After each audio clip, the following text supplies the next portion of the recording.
Баршаңызға сәлем достар. Бүгін мен сіздерге салмасы 3 түрлі заттан тұратын, пеште пісетін өзгеше пирожкидің рецептісін ұсынатын боламын.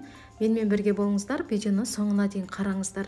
Әдеттегідей біріншіден қамырымызды илеп аламыз. Қолымыз күймейтіндей жылы сүтімізді құйып, ерітілген сары майды құйып, және де жұмыртқаның сарысын салып, ретімен тұзды, қантты және де дрожжды салып, барлығын венчикпен жақсылап тұрып, ерігенше араластырып аламыз. Соңында ұнымызды салып отырып, қолымыз жабыспайтындай қылып, қамырды жұмсақ қылып илейтін боламыз. Қамыр толықтай илеп шықтық. Енді біз бұны жылы жерге 1 сағатқа қалдырамыз. Қамырымыз ашуы қажет. Ашқанша бізде осындай салмасын дайындап аламыз. Менде тартылған ет және де қайнатылған картоп, укропты барлығын дайындап мен турап шығып езіп алдым. Бізде қамырымыз толықтай ашып шықты. Енді осыны біз бірнеше бөліктерге бөлеміз және де зуала қылып, әдемілеп зуала қылып аламыз. Енді осы зуаланы жайып шығамыз жұқа қылып.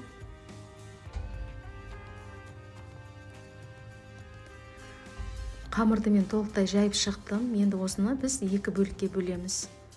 Енді ретімен ішіндегі салмасын саламыз. Біріншіден картопты саламыз, ортасына укропты, екі жанында картошкамен тартылған етімізді салып, осылай қайтарып отырып, біз самса тәріздес қылып пирожкиді түйіп аламыз. Енді шетін жақсылап тұрып жауып аламыз, ішіндегі салмасы шықпасы үшін осылай түйіп шығамыз.